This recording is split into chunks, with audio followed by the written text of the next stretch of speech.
My 24F friend 24F told me she cheated with a married man 37M. So I've been friends with Abigail 24F since we were kids. She recently got back from an international vacation with a big group, which included a married couple, James 37M, and his wife. Her boyfriend, Wyatt 25M, didn't go, and neither did I. Abigail and I were catching up today, chatting about her vacation, when she drops this bombshell on me. Apparently, Abigail and James got drunk one night. They didn't have intercourse, but she gave him oral. His wife was feeling sick, so she was in another room. Neither the wife nor Wyatt know about any of this, and neither couple is in an open relationship. Abigail and James have agreed to keep this a secret, although obviously she told me. They're still in touch, but just platonically. In Abigail's view, this isn't that big of a deal and she doesn't feel guilty, because there's no emotional connection and it was a one-time, drunken vacation thing. I asked her if it's not a big deal, why doesn't she just tell Wyatt what happened? I'm kind of disturbed by all this.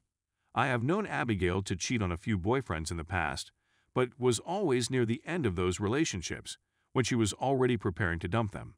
Edit to clarify, I didn't find out about that cheating until months or years after she'd already dumped those boyfriends. She's pretty serious about Wyatt and has talked about getting married and having kids with him. They've been dating almost 2 years and live together. Plus, while personally Wyatt isn't my cup of tea, I think he's kind of annoying. He's been pretty good to Abigail, has a steady high-paying job, and is actually our age. Why the hell did she cheat on him with this older married dude? I don't know James or his wife. But now I'm not sure if I should just keep quiet or say something to Wyatt.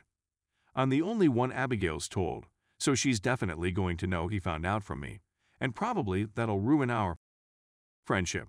I don't like Wyatt that much. He's not mean or abusive, just a bit of a know-it-all. And also, I don't really want to be involved in any drama. But if she's actually going to marry this guy, I feel like I have some moral obligation to let him know the truth.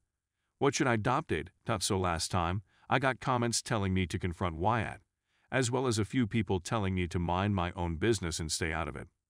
I decided to confront Abigail one last time, saying that she needs to own up to her behavior and confess to Wyatt. Otherwise, I was going to tell him. But before we actually met up to have that conversation, Wyatt found out anyway. It sounds like James was cheating on his wife with at least one other woman, and that woman got fed up and texted the wife with photographic proof of the affair. The wife freaked out on James and forced him to let her go through his phone.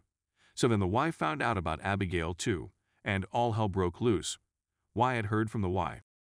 Apparently Wyatt and James are family friends, which I didn't know. He drove over to confront James face to face.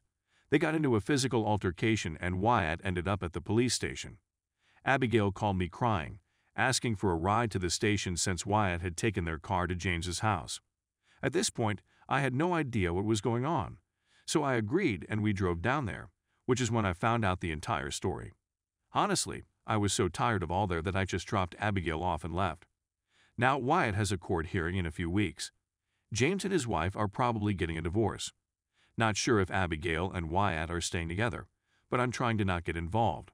I do feel bad for her, and we've been friends for over 15 years, but part of me also thinks this is her own fault. Story 2.my 16/M, grandmother 59/F, is being manipulated by my mother 34/F, so she can contact me. It's been a very hard few months for me. I have an abusive brother that used to beat me up almost every day, and my mom would usually stand there and let him do that. When she decides he needs to stop, she says I provoke him into hurting me. So I walk past him, and that's the reason for him battering me. In July 2021, I was getting settled into a housekeeping job when I was 15, when my brother decided to attack me for no reason. It started off as him coming into my room and taking my belongings like my phone or laptop and hide them away in his room. He is younger than me but is much bigger and stronger. I shout at my mom. As usual, she takes around 5 minutes to acknowledge what's going on and tells him to give my stuff back. He doesn't, so I go downstairs and demand my mom do something. My brother goes into my bedroom, taking more stuff. I call him a name, go upstairs, and try to pull him out of my room. He pushes me onto my bed. I kick him away, but he jumps on top of me and tries to suffocate me by putting a pillow on top of my head, whilst I face down. He's punching me in the chest, kicking me in the groin, and I'm struggling to breathe. My mom eventually comes in, shouts at him to stop, but no luck. So I try to kick him away, but he won't move. My mom pulls him off of me, and I make a dash downstairs. My brother breaks free and chases me down. I run out the house, barefoot, and speed down the street. My brother catches up to me and pushes me into a hedge. He bashes my head against the lamppost and I'm feeling really lightheaded. Some neighbors come out and just watch. I'm in tears and really angry because nobody is helping me. A few minutes later, he lets go of me and runs back into the house. I go back in too, grab my phone, and call the police. My mom is screaming at me not to, saying it's my problem that I got battered. So the police arrive and they want to question me about what happened, of course. I tell them, and my mother is trying to chip in with statements like, "OOP has been winding him up all day. I don't know how I can stop him," making it out that it's my fault. I was on my day off from work and all I wanted was some peace and quiet, but no. When the police leave, I say to my mom, "Don't even bother shouting at me. What I did was right, and you can't say otherwise."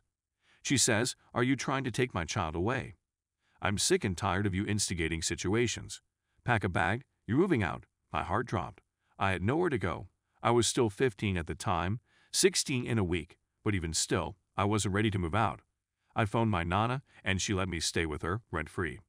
Here's where things change. After 2 nights of taking all my belongings to my nana, my mom calls her and is asking every question under the sun like, "Are you charging rent? Is he paying for your bills? Is he buying shopping?" When she said no, my mom was raging. "He needs to learn to pay for bills. He can't be living at your house for free." I knew that already and gave her PS50 for the month and left it at that. A few days later, my nana comes into my room. "I've just been off the phone to your mom, and she wants you to pay for your own shopping and chip in with the bills." I asked, "Is PS50 not enough?" And she said, "Well, that's what your mother said." I asked why she's getting involved with this. She kicked me out, and she replies with, "Well, I'm not getting involved." After several weeks of living at my nana's, I had to resign from my housekeeping job as I couldn't travel the 30 miles to the hotel on Sundays. I received my final paycheck the next day, and it got paid into my nana's account. I gave my nana PS60 as she had some bills to pay like water and gas, and I didn't mind. But another call to my mother later, and my nana comes in saying your mother wants PS100 for the month, because PS50 isn't enough apparently. And I said, "It's not her problem, it's your house."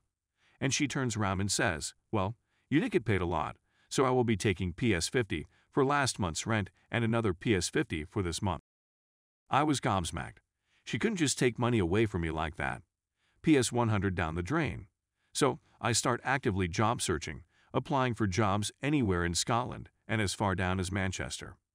Out of the 20 free applications I put in, 14 of them rejected me as I didn't have the right skills.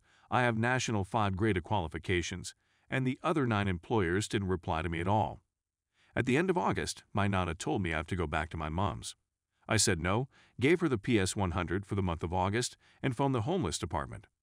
I went into emergency accommodation for the night and the next day, moved to a new town where I'd spend the next 7 weeks.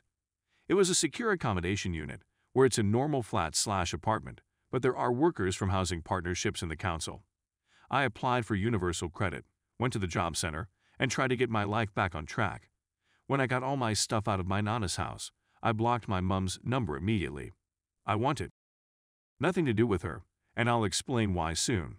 I got an offer of a flat near Manchester, as I wanted to be as far away from my mom and family as I could. I figured it would be a good place as there were good transport connections and plenty of jobs. What the job center wanted me to do was begin a job experience thing where I worked for 6 months to gain experience for later jobs. It was in Scotland, but I was given a transport pass so I could travel by train to work there. It's not too bad, having to wake up at 4 a.m. and start work at 9 a.m. and be back home by 8:30 p.m. I'm happy I have a job and my life is getting back on track, but there's some things that I'm still angry about. My mother. I don't talk to her for many reasons. She is a manipulative, lying cow. I have 4 siblings. 3 of them are 5-6 years younger than me and my abusive brother. Sometimes I play with them, and they like to be rough for some reason. When that happens, they start crying and I'm made out that I'm a child abuser. Whenever I'm not about, or so she thinks, she makes out I'm not a good role model by saying to them, "If you keep doing that, you'll end up like OP." But at the same time, she makes out I'm not there for them and she expects me to be more nice to them. I am, or was. As mentioned earlier, she likes to lie, so she's always the victim in situations, even when she's not involved. When the police arrived, she's saying I don't know what to do anymore. I've tried everything. OP is a danger to my kids. We're all biologically related, so I'm not sure what she means. Another thing is her obsession with the topic of autism. I have 2 siblings that have it, abusive brother and younger sister, and she doesn't stop going on about it. Whenever her friends are around, autism. Whenever she's on the phone, autism. And she always pry me to get a test to see if I have it, and I'm like, no, I obviously don't have it. Then she'll turn round and say, well, I know you've got Asperger's. And I've just stood there, stunned that she thinks that. And finally, the little white lies she puts in conversations. For example, I'm asking her something, and she says, well, you did such and such, and tries to make out on the liar, pretending that didn't happen, or something like that. As I've said before, she's manipulating my Nana into me getting in contact with my mom by saying in texts, you need to stop holding grudges, son. Your mother's done nothing wrong, and you just know for a fact my mom told her to say that.